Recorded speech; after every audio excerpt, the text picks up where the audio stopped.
So in traditional object-oriented programming languages, it would be something closer to this. Now, in JavaScript, we have the advantage of just being able to create an object just on the fly as we would like. We don't have to do stuff, although we could, we don't have to do stuff with what's called the new keyword, like that. Like this is another way. I mean, of course, we can't use the same variable name, but I can also create an object in like you would do in traditional like Java or something with a new keyword, and then you call this special capital letter function. It's called a constructor function.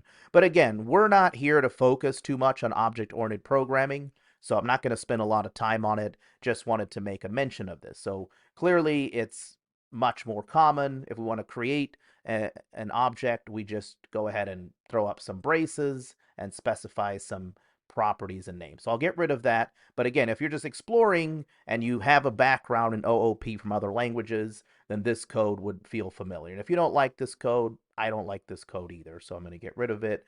Generally speaking, in modern JavaScript, especially in libraries like React and other things, it's really all about functions and it's less about OOP. Okay, with all that aside, we should at least be familiar with what's happening here, so we'll take a quick look. So up until now, we've just been creating functions wherever we want, like it says in the materials. And in this case, we are making a method. So what is a method? It pretty much looks like a function. There's no function keyword or anything, but you just put the name right away, and then you still do your parentheses for your parameters, and you can do your braces and your return. So if you know how to write a function, this isn't going to be too overwhelming. The only difference is it is scoped inside of this object. So if I was to take this and just put it out here, JavaScript's not going to be happy at all. We need to function. Actually, it would be very easy to fix by just putting the function keyword in it, then JavaScript is happy. Okay, and we have to get rid of that extra comma. All right, so I'll put this back in the object. So again, to reiterate, a method is nothing but a function without a function keyword, but it's scoped inside of an object. What does it mean to say that it's scoped?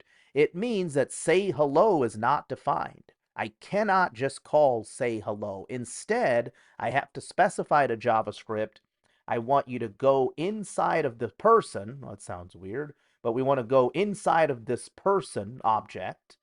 And inside of there, you're going to find a method called say hello. And I want you to call that method. So here I'm passing in the argument hello, and that's getting paired up with the parameter greeting. And then everything else works the same. So I still have a return value. So I can just this out and shouldn't be anything too shocking here. We'll head into the warp terminal. I don't know why it didn't tab over to that. Here we go.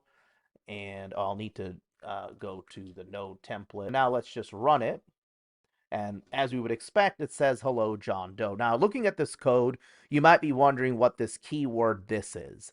And let me tell you, this is one of the most confusing things in JavaScript. Fortunately, when it comes to a large part of modern JavaScript, again, I always reference React as a prime example of this.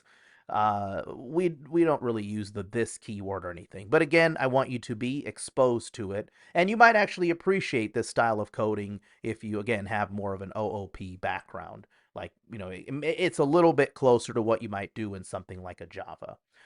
But actually, if you just look at the output, you can probably figure out what the this keyword means. This is a reference to this particular object, the context from which the method is being called.